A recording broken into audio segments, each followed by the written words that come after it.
Boa noite, pessoal.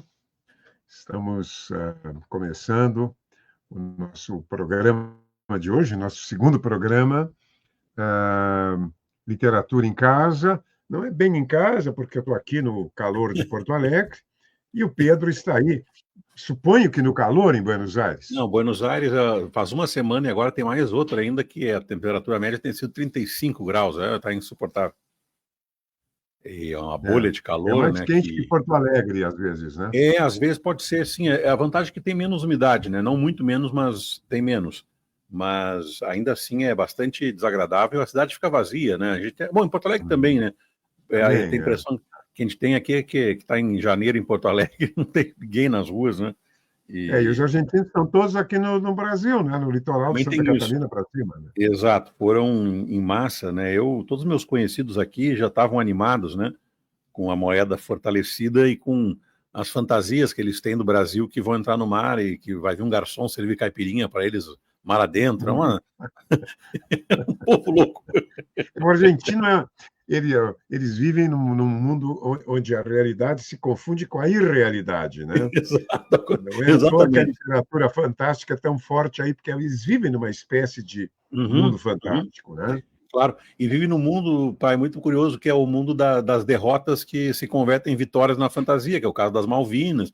E isso explica um pouco também no futebol igual, e explica um pouco como é que se pode comemorar, como no caso do Grêmio, ou mesmo do Inter, derrotas que fomos roubados, senão seria vitória, né? É uma fantasia que constrói um universo paralelo que explica, de fato, o apreço pelo fantástico aqui, pela literatura gótica também, muitas vezes, de terror, agora está na moda com essa Mariana Henriques, né? Mariana Henriques, é um sucesso mundial. É impressionante, né? E hoje temos um programa que vai ser uma delícia, né? A gente aqui só selecionando já me diverti horrores, que são grandes inícios da literatura, contos, romances, até poesia, temos de tudo hoje.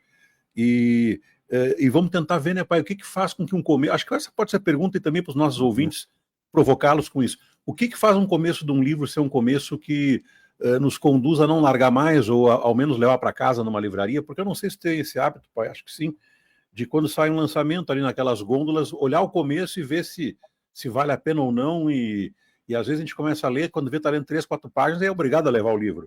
Eu acho que a virtude de um começo passa muito por esse empuxo, né, como se fosse uma espécie de isca para o leitor, e a gente vai ver variados começos e variadas formas de iscas também, né? Imagino eu. Isso me permite, eu começo com um conto daquela, para mim, uma das grandes escritoras do século XX, Flannery O'Connor, grande escritora americana, contista superior, e ela tem personagens, além de serem bastante bizarros em geral, ela também tem contos muito violentos, muitos deles também ambientados no sul dos Estados Unidos. Esse é o caso do conto chamado... Esse título é um dos melhores títulos que eu conheço para conto, para romance, o que quer que seja, que diz assim: tudo que sobe deve convergir. Esse é o título do conto. E começa com um personagem sendo obrigado a levar a mãe, uma senhora... boa noite, Gleide. Uma senhora que a gente chamaria hoje em sobrepeso, né, para não dizer gordo, não pode mais, acho, né, não pega bem. Obeso sempre parece uma coisa meio doente. Levar a mãe a perder peso naquilo que ficou muito popular com aquela banda Village People, até estava agora na posse do Trump, teve alguma coisa em volta disso, com uma canção chamada YMCA, que era para dançar, um sucesso, que é a sigla para a Associação Cristã dos Moços, né, onde, em geral, tem academias, James, tudo bem? Academias, ginástica, essas coisas todas. Então, o conto começa assim, para mim, um começo primoroso, porque ele apresenta o problema, apresenta o desagrado do personagem, e essa figura, assim, impossível de não nos seduzir, independentemente de seus valores, diretamente para a sua história. Começa assim, então, e vejam também, há uma certa simplicidade na escrita que os americanos dominam com grande maestria. O médico havia dito à mãe de Julian que ela precisava perder 10 quilos por causa da pressão arterial. Por isso, nas noites de quarta-feira, Julian tinha de levá-la de ônibus até o centro da cidade para uma aula de redução de peso na Academia Cristã dos Moços. A aula de redução de peso era destinada a moças trabalhadoras com mais de 50 anos, que pesavam entre 80 e 100 quilos. Sua mãe era uma dessas moças, e era um pouco mais magra que as demais, que não tinham coragem de revelar nem a idade, nem o peso. Ela não andava de ônibus sozinha à noite desde que foram integrados, houve aquele processo, né, no sul dos Estados Unidos de terminar com o apartheid nos ônibus, e como a aula de redução era um de seus poucos prazeres, necessário para a sua saúde e ademais gratuita, ela disse que Julian poderia pelo menos se dispor a levá-la, considerando tudo que ela havia feito por ele na vida. Julian não gostava de considerar tudo que ela havia feito por ele na vida, mas toda quarta-feira à noite ele se arrumava para levá-la. Esse Que começo maravilhoso, né? Começo... Laurinha, tudo bem? E vejam, né? Isso é uma coisa que a gente queria talvez plantear hoje, pelo menos nos começos que a gente trouxe, alguns espetaculosos, outros como este, que um começo não é necessariamente um fogo de artifício. Eu posso começar uma história de maneira muito neutra, com pitadas de humor. A gente vê que ela está se divertindo aqui, né? Com um sorriso escarninho dessas personagens, mas eu consigo, não sei se tem essa impressão, pai, em muitos começos, que são começos planos como esse, que eu catapulto o leitor para dentro da história. Eu já estou envolvido no problema da personagem, eu entendo quem são os conflitos que se desenham. Num conto isso é fundamental. Eu não sei o que separou para nós, eu sei que separou um monte de coisa também. Eu separei muita coisa. Eu vou começar então já que tu fosse com um mais coloquial, né, e com humor, eu vou iniciar com o texto, talvez seja o maior início de todos os tempos, na ficção, pelo menos no Ocidente, ou na ficção para quem acredita que seja literatura, para quem acredita que isso seja, digamos assim, contenha um pensamento religioso, vale também, né? Vale de qualquer maneira, seja para religiosos ou pessoas agnósticas, é um texto estupendo, extraordinário. Que literatura, que alta literatura! É uma cosmogonia, a criação de um mundo. Tradução de José Hildebrand da Canal, nesse livro magnífico. Esse é um belíssimo livro, né? Para ler o Ocidente. É estupendo, ele define o Ocidente e o mundo e as suas ideias, né? E as suas visões, suas perspectivas. Gênesis 1. Começo, né? No princípio, Deus criou os céus e a terra. A terra estava informe e vazia. As trevas cobriam o abismo. E o Espírito de Deus pairava sobre as águas. Olha que texto poético, né? Exato, e lacônico ao mesmo tempo. Lacônico, né? Que o mundo está sendo criado. E aí Deus disse, faça-se a luz, fiat lux, né? Faça-se a luz. E a luz foi feita. Deus viu que a luz era boa e separou a luz das trevas. Deus chamou a luz dia e as trevas noite. Sobreveio a tarde e depois a manhã, e foi o primeiro dia. E aí segue, Deus em seguida faz as águas, como diz o da Canal ali, quase com um pensamento darwinista, faz as águas, exato. Depois vem os animais, e só por fim virá a criação humana. Mas é incrível a concisão, né? Isso aqui é um estilo digno do Hemingway, né? Exato. E esse estilo aparece em grandes e muitos momentos da Bíblia. É um livro que, independentemente da questão da fé ou religiosa, é uma aula de estilo literário. Aquele artigo, ensaio famosíssimo do Auerbach, quando ele compara as tradições da Grécia e a tradição hebraica. E eu lembro uma vez, numa aula com o nosso querido da Canal, que eu assistia com ele há muitos anos atrás, numa sala que ele mantinha e me preparava para ser um bom revisor, ele dizia sobre os 10 mandamentos, mas acho que vale também para esse início do Gênesis, que tínhamos de pensar assim, um mundo em que não há um vigésimo, sei lá, quanto do conhecimento que nós temos hoje, não há instrumentos científicos capazes de nos explicar por quê. Bom, até hoje não há esses instrumentos. E ele dizia assim, discordemos ou não de como se escreve o texto, imagine o trabalho de organizar essa experiência de maneira escrita. Vale para o Gênesis, vale para os 10 mandamentos. A gente pode pensar, talvez, o negócio da mulher do próximo, a ver, mas tentem organizar e dizer uma civilização e pensem em como está redigido com economia, com com direteza os E 10 beleza mandamentos. poética, né? E claro, e uma linguagem... Espírito, né? O Espírito de Deus pairava sobre as águas. Isso é uma imagem poética, uma É metáfora, lindo, né? De né? fato, de fato. E isso Né? aparece em muitos momentos da Bíblia, tanto no Antigo quanto no Novo Testamento. Uhum, Ainda que, por uhum, vezes, no Novo Testamento não tenhamos a qualidade de redação que há, sem dúvida, nos primeiros livros, há esse espírito de entender o que é relevante, que me parece, não sei se tu uhum, concorda, para hoje em dia é muito importante, porque com esse universo das redes, a quantidade de coisas que se diz desnecessariamente, para mim aumentou uhum, muito, né? É quase que uhum, uma verborreia constante, e essa lição de economia a gente toma, em geral, dos grandes começos. Os grandes começos têm esse controle, eles podem não ser tão vigorosos como o início da Bíblia, mas eles têm uma organização mental. Parece que o mundo que se abre quando a gente começa a ler é um mundo muito mais ordenado que esse em que nos uhum, condenaram a uhum. viver, né? Ou nos condenamos, É, imagino eu. E eu já aproveito é. a deixa para ler esse, que para mim é um começo muito bem organizado, de alguém que olha para a sociedade do seu tempo com um certo distanciamento e vai desenhando, logicamente, como é que se montava essa sociedade rural inglesa, aí nos finais do século XVIII. Estou falando de Jane Austen, né? E o começo de Orgulho e Preconceito, que é também um dos mais Ah, célebres começos da literatura. Ah, sensacional. Uhum. e com uma fina ironia que notamos também no modo como ela organiza essa ideia. Diz ela assim: é uma verdade universalmente conhecida que um homem solteiro, possuidor de uma boa fortuna, deve estar precisando de uma esposa. Começa assim, veja, também é econômico ao mesmo tempo.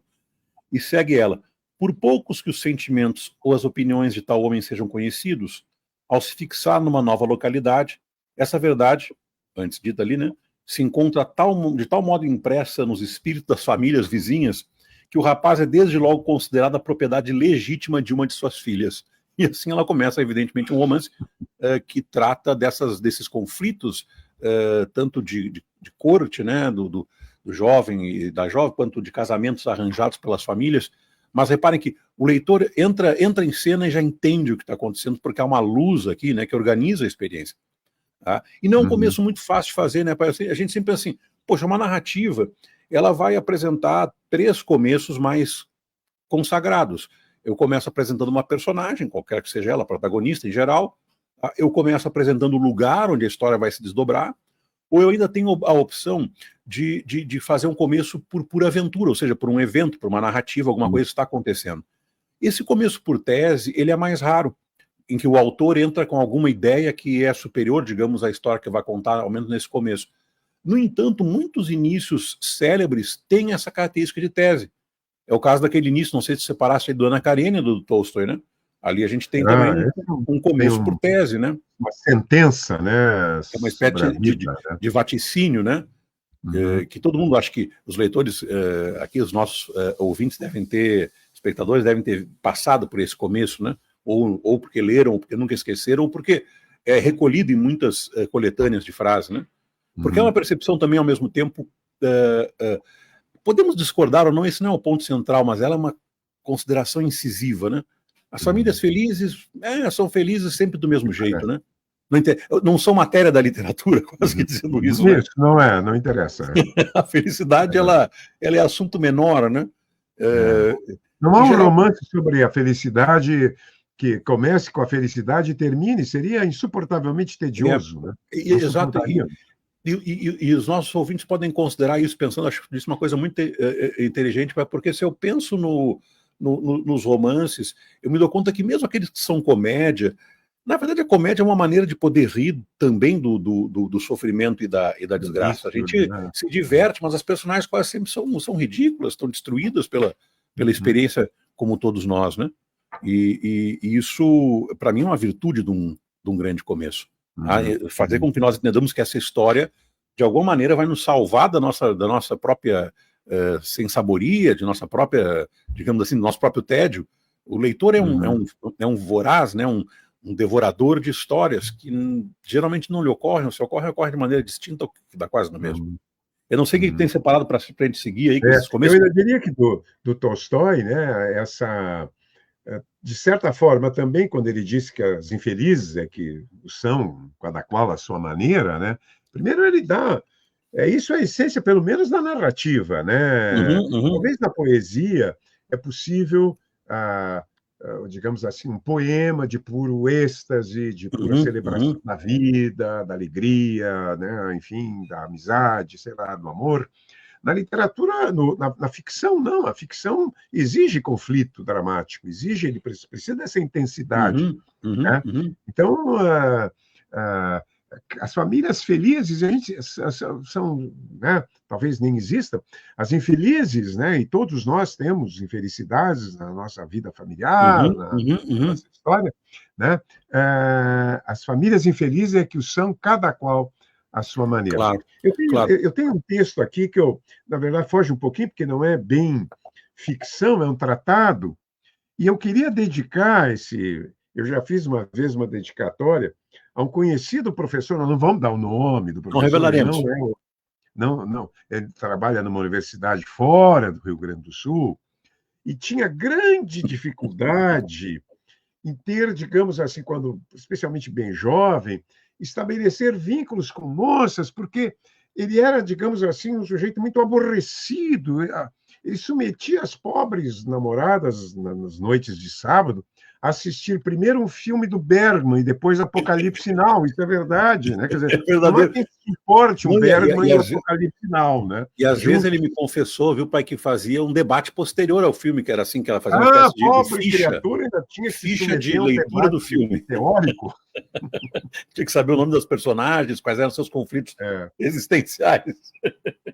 Com Persona do Bergman, assim, depois de Persona, sábado à noite.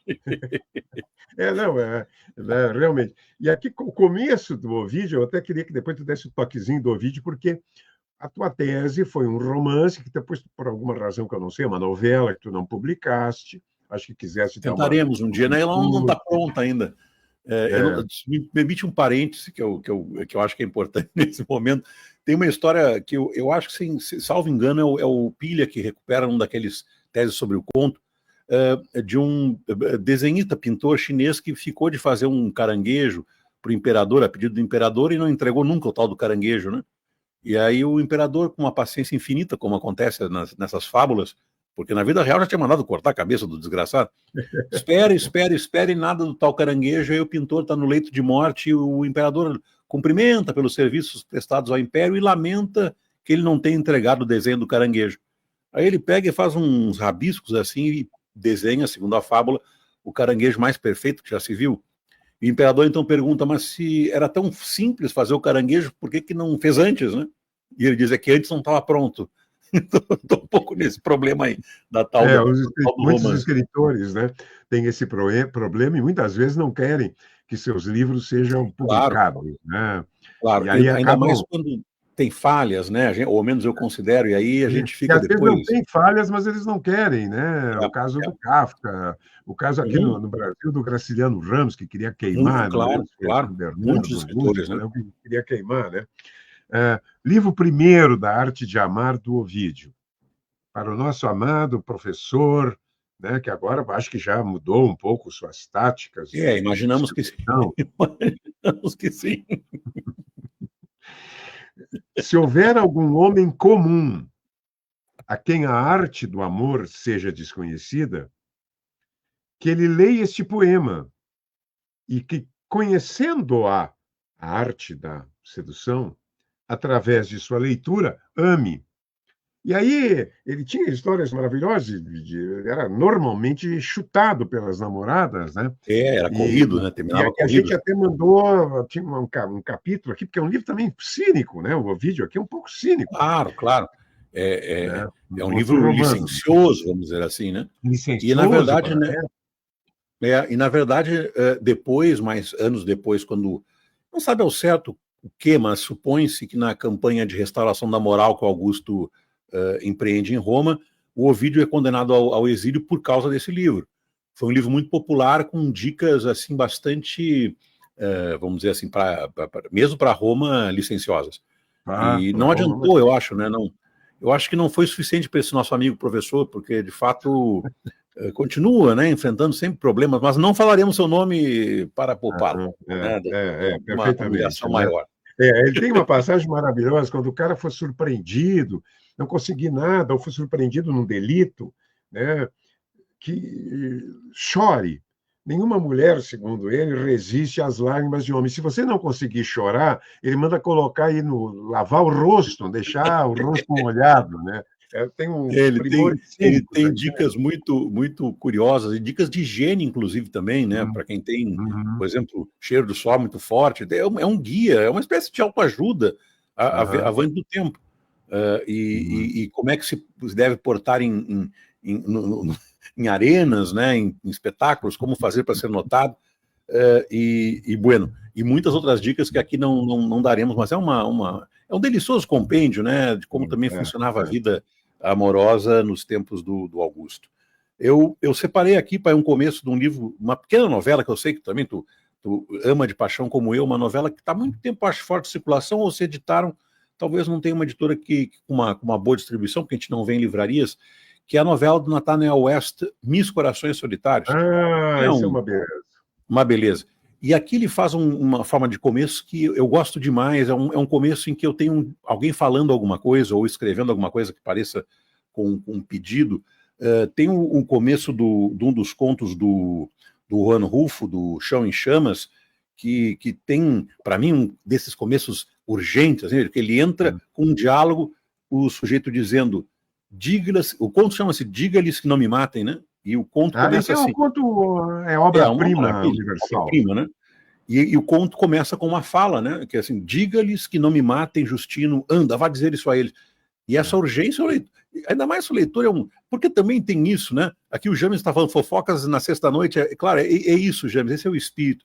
Eu tenho uma tese forte que os leitores são grandes fofoqueiros, ou ao menos fuxiqueiros. Mínimos bisbilhoteiros. Se meter na vida alheia. Exato, e é um pouco daquilo que o Vargas Llosa defende na Orgia Perpétua, né, no seu estudo sobre Madame Bovary. Há uma espécie de, enfim, senso de invasão de privacidade, não sei o que é. Então, quando alguém fala alguma coisa, eu sempre tenho a impressão que a gente está envolvido como quando escutamos uma fala numa mesa ao lado e já ficamos com o ouvido na conversa alheia. Eu faço isso muito, mas com a justificativa de que depois vou usar como matéria de escrita. Que na verdade é falso, mas tudo bem, esse é outro problema. Então há essa possibilidade de começo. Eu acho que esse é um tipo, a mim me interessa muito de começo, em que alguém fala alguma coisa. Há um começo também cérebro daquela que para mim é a grande novela do Philip Roth, O Teatro de Saba, em que a Drenka, uma personagem que eu acho esplendorosa, e uma espécie de amante, ou enfim, sei lá, companheira do Saba, diz para ele assim, ou você para de transar com as outras, ou tá tudo acabado. Já começa assim, né, no meio de uma treta, de uma confusão, e a gente, quando vê, já está na página 20, 30 e já foi. Esse começo do Miss Corações Solitários, na verdade, é alguém que escreve para o jornal onde trabalha o Miss Corações Solitários, porque é um sujeito que se finge de correspondente sentimental. Nelson Rodrigues fazia isso, né? Susana Flegg era que escreveu os folhetins. Tinha outra que respondia, né, às leitoras desesperadas.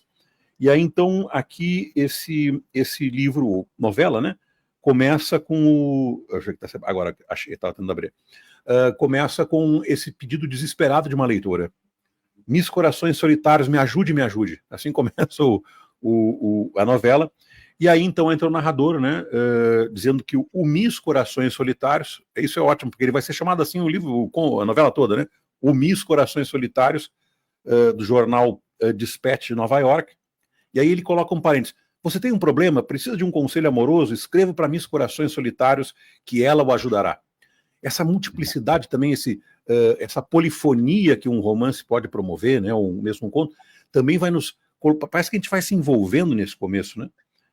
E então, né, o Miss Corações Solitários estava sentado à sua mesa, olhando fixamente para um pedaço de cartolina branca, onde havia uma oração escrita por Shrike, o editor de reportagem, que é um dos grandes personagens também da literatura americana, a meu gosto, um editor implacável, ferino, que humilha o Miss Corações Solitários, mal, né, que não consegue escrever as cartas mais depois de um tempo, e ele então faz uma espécie de lista, como se fosse uma oração, né, para o Miss Corações Solitários. É o que eu leio agora para fechar. Alma de Miss Corações Solitários, glorificai-me. Corpo de Miss Corações Solitários, nutri-me. Sangue de Miss Corações Solitários, embriagai-me, né? E ele segue tudo isso, e aí, veja, esse é o começo da novela. E aí o narrador retoma e diz assim, Embora faltassem somente 15 minutos para fechar a edição, ainda estava escrevendo sua coluna. Havia chegado até o seguinte trecho: vale a pena viver, pois a vida está cheia de sonho e paz, de ternura e êxtase, de fé que arde como uma chama límpida em um altar sombrio. Isso é aquelas respostas padrão. Até hoje acho que se usa isso, né? E aí, mas então, hoje as perguntas não são mais assim sobre, não é sobre isso, o que eu faço? Hoje é como ter um orgasmo triplo. Eu vi esse dia trabalhando, mas antes as pessoas falavam dos corações feridos, né? Eu acho que a pessoa que está mais próxima de ser o nosso Miss Corações Solitários é o Carpinejar, né, que há algum tempo tem feito essas colunas sentimentais, né, dando conselhos e amparando pessoas desesperadas no amor. Mas há uma coisa que termina aqui esse trecho que eu acho fabulosa. Veja, esse é o começo da novela. Eu já tive contato com esse personagem do Miss Corações Solitários, com o seu trabalho, com o deboche do editor, do Shrike, com a sua oração pré-pronta. Vimos o que ele responde para as próprias pessoas, que são um amontoado de platitudes e frases feitas, como até hoje se faz. E aí, então, termina o primeiro parágrafo assim: mas Miss Corações Solitários não conseguia continuar. As cartas haviam perdido a graça. E aí ele já me colocou o problema. Eu já estou no coração do problema, que é fundamental, especialmente numa narrativa mais curta, que eu já entenda sobre o que é a desgraça, qual é o problema dessa personagem. Tá? Eu há muitos anos na oficina, pai, uso uma máxima que é assim, é uma espécie de circunloquio, de raciocínio circular, de tautologia, que diz assim, porque às vezes tem uma história que é boa, mas quem está escrevendo não consegue fazer com que nós entendamos qual é o problema da personagem. E eu digo, antes de mais nada, nós só nos interessamos pelas pessoas pelas quais nós nos interessamos. Então, se eu não me interesso por uma pessoa, pode passar as maiores aventuras, eu não me interesso porque eu não fui conquistado nem seduzido para aquela história. Então, a primeira coisa que eu tenho que fazer para o leitor, uma das primeiras, é mostrar para o leitor que aquela pessoa merece nossa atenção. Seja ela vil, seja ela nobre, não importa. O seu drama tem que ser um drama que eu entenda como alguma coisa que me interessa, porque nós, para podermos sobreviver, até psicologicamente, eliminamos em parte o sofrimento dos outros que não conhecemos ou que não nos tocam diretamente. E não é diferente no caso da literatura, creio eu.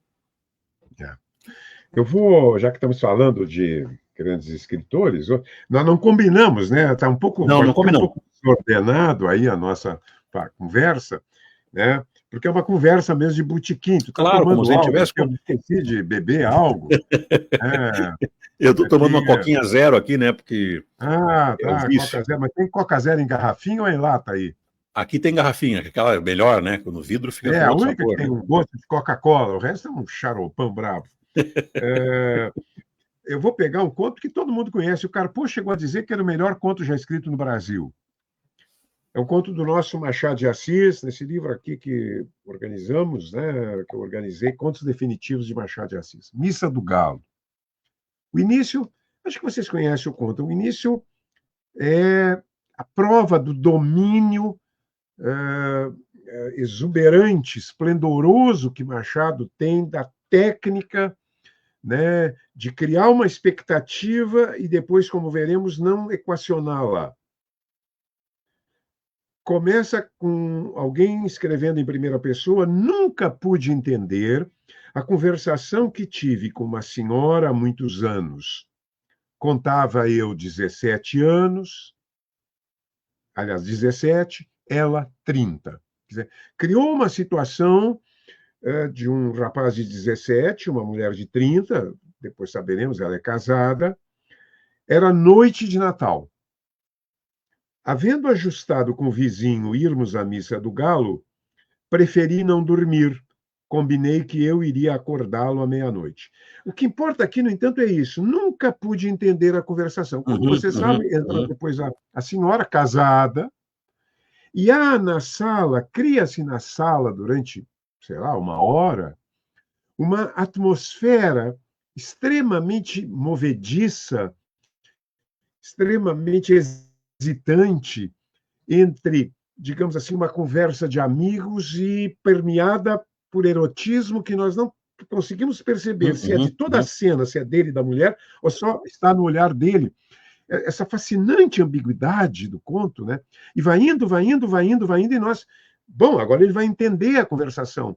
Ela chega ao extremo que ela senta do lado dele, ela contempla os seus ele contempla seus braços, o pé, né, que era um braço e pé, tinha um erotismo, uma carga erótica enorme no século XIX, e termina o conto sem que haja uma definição. Ele apenas relata o que houve, mas pela visão diminuída dele, a incapacidade dele de entender ou sequer fazer uma suposição mais concreta sobre o que houve. Se foi essa conversa, foi uma conversa, enfim, comum, e que ele filtrou-a pelo seu olhar sensual de adolescente diante de uma mulher que é feia, que está mal vestida e que subitamente no olhar dele, isso é incrível no conto, vai se transfigurando e se tornando uma mulher sedutora, belíssima, né? Fascinante, Claro. Né? É o olhar do narrador, mas um olhar que vê, que sente,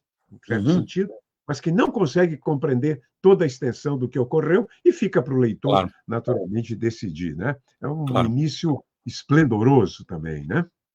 E não sei se tu concorda, pai, no fim das contas é o mesmo desafio do Gênesis, num certo sentido, porque toda história é um Gênesis. Eu tenho que apresentar para os leitores um mundo com uma limitação, que é a limitação que a literatura tem como arte, que é inevitável enfrentar, que é, ao contrário da pintura ou de uma fotografia ou do cinema, em que eu posso, com uma imagem, revelar todo um universo, na literatura tudo é linha a linha, eu construo o universo frase depois de frase. Então imagina que eu tenho que apresentar para o leitor essa suspeita ou dúvida ou incapacidade avaliativa do narrador.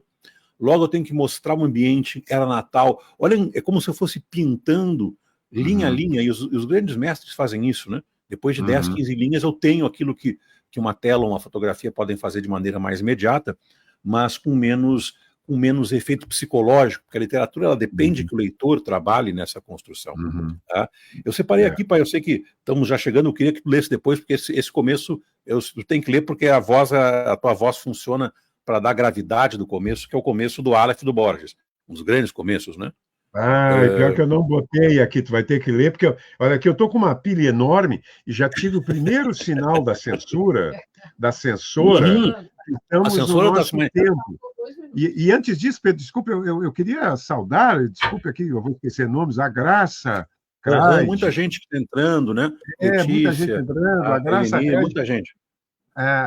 O querido Cassionei, que eu vejo na praia. Sempre, né? Sempre, um grande leitor. Como é que o professor, crítico literário e contista pode ter esse padrão de excelência, enquanto nós estamos aqui no calor, no suor, né? Eu vejo ele esparramado na praia com cerveja ou uísque, sei lá o que ele está bebendo na praia. Cassionei é um dos leitores delirantes, né? Ele é aquele que está fazendo um esforço para ler todos os livros do mundo, né?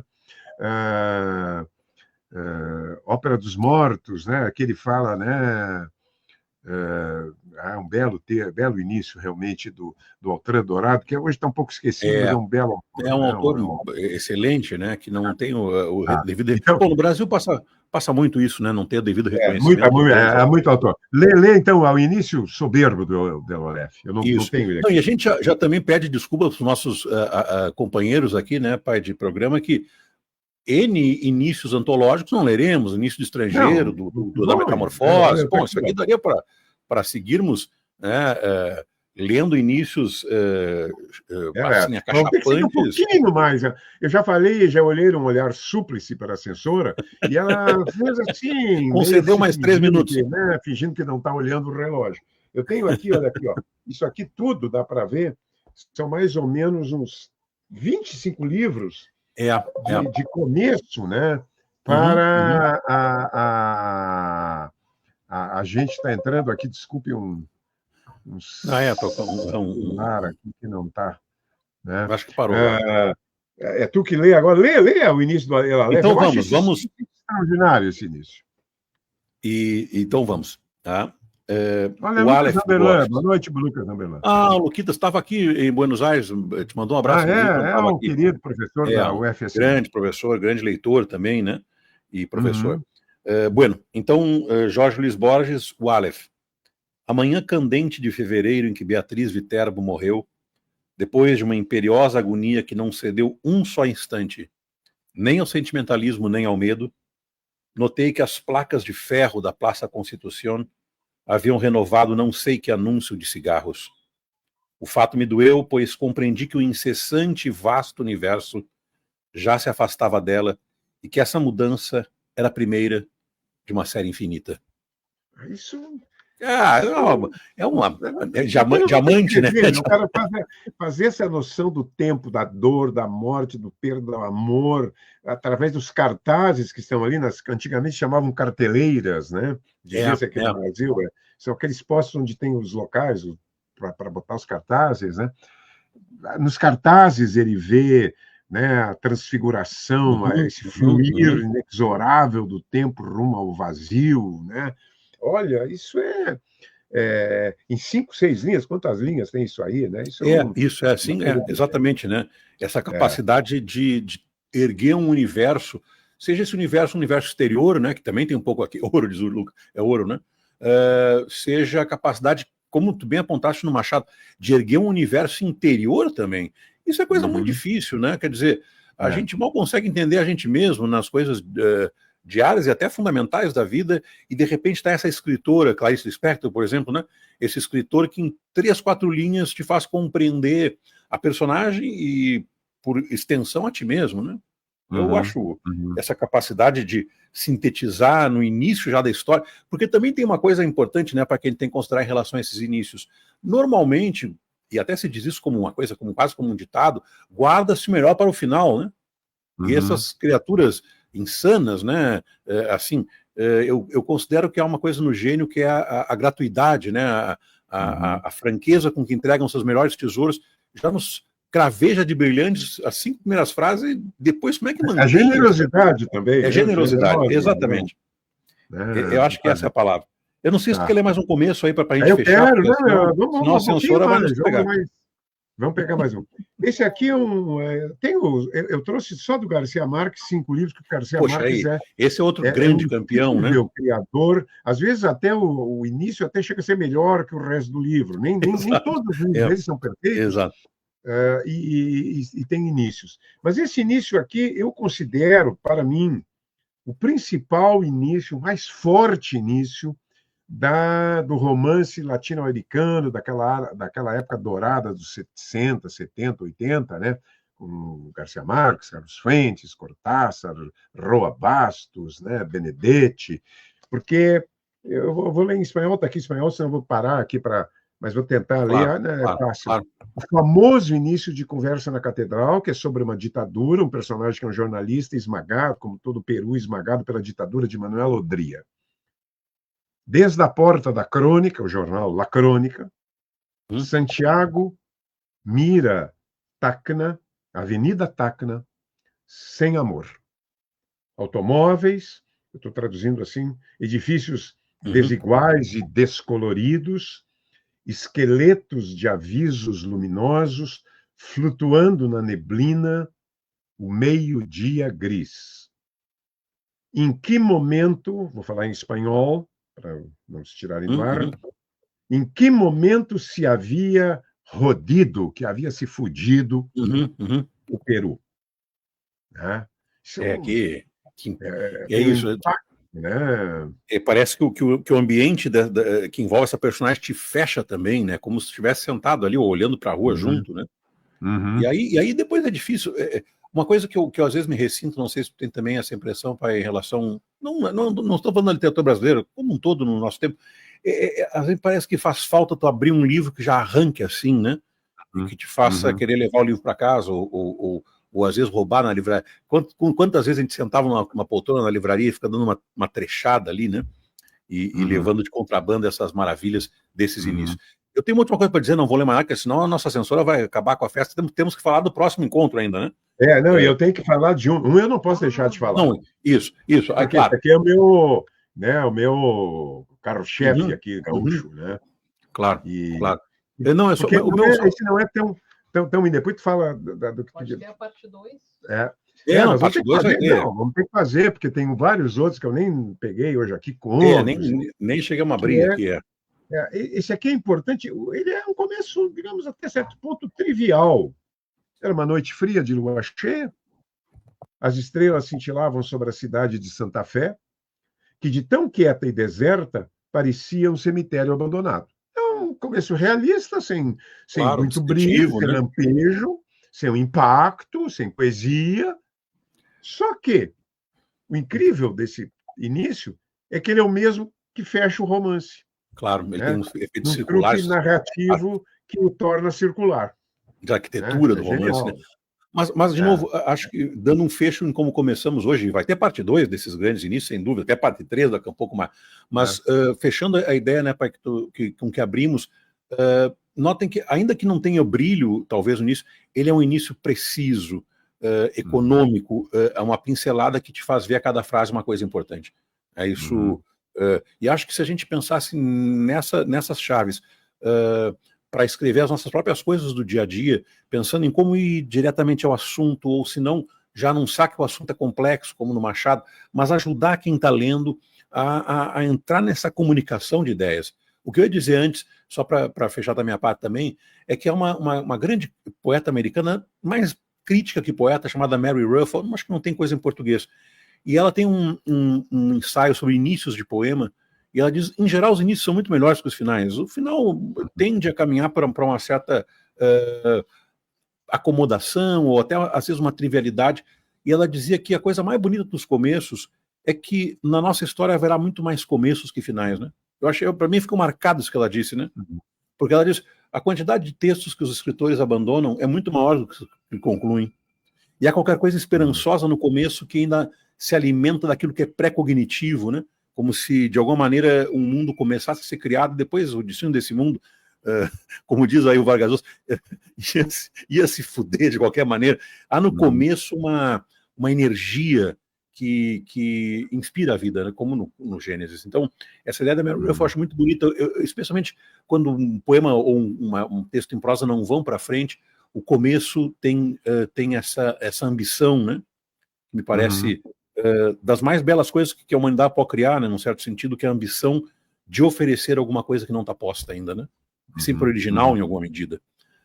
E bueno, o que nós temos para a semana que vem? Eu acho que nós pensamos, tem tanta coisa, né, pai, nesse nosso programa que recém está começando, Literatura em Casa, mas eu acho que nós tínhamos combinado de falarmos das grandes personagens da literatura. Não sei se foi isso. Podemos falar exatamente, eu acho que é um excelente assunto, né?